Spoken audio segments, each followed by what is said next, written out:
सरकार आदिवासी विकास कथा कहते भाषार विकास कथा कहते लिपिर विकास कथा कहते से मयूरभंज जिला अंतर्गत रायरंगपुर पुखुरिया ठारे मुख्यमंत्री नवीन पट्टनायक घोषणा अनुसार 2007 मसीह राज्य सरकार 100 जन ऑल चिकी कम्युनिटी मोबिलाइजर एवं 2009 मसीह 20 जन मुंडारी शिक्षकों को नियुक्ति प्रदान करथिले।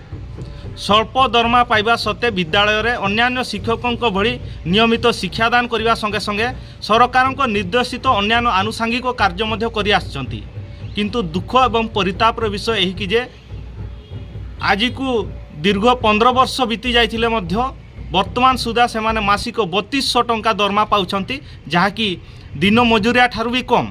आमे कहू गुरु ब्रह्मा गुरु विष्णु गुरुदेव महेश्वर, यह केवल पाठरे एवं पार्टी वास्तव में किछि नुह। नियमित शिक्षकर मान्यता दाबी रे अक्टोबर 12 रु 34 दिन धरी डीपीसी कार्यालय सम्मुख में दिवारात्र धारणा बसीथिले।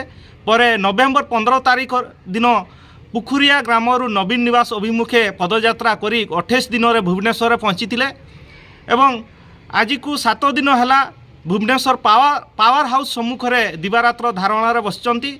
144 धारा लगी, किंतु राज्य प्रशासन कि राज्य सरकार कौन नेता मंत्री तांको साक्षात करने आसीना, असुविधा बुझापी आसीना, समस्या बुझापी कहीं आसीना।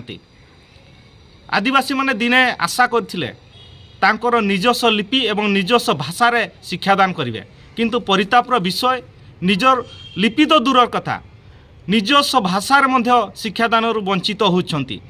राज्य सरकारंकर एहीपरि उदासीनता को विरोध करी ऑल चिकी शिक्षक एवं मुंडारी शिक्षकों को न्याय प्रदान दाबी रे एवं आदिवासी भाषा एवं लिपि को सुरक्षा करने दृष्टि रे आगामी डिसेम्बर 20 तारीख दिन मयूरभंज बंद डाकरा देचु। यही बंद को समस्त आदिवासी समाज मयूरभंजवासी को निवेदन करुछि, यही बंद को सफल करने सहयोग करंतु। जय जोहार।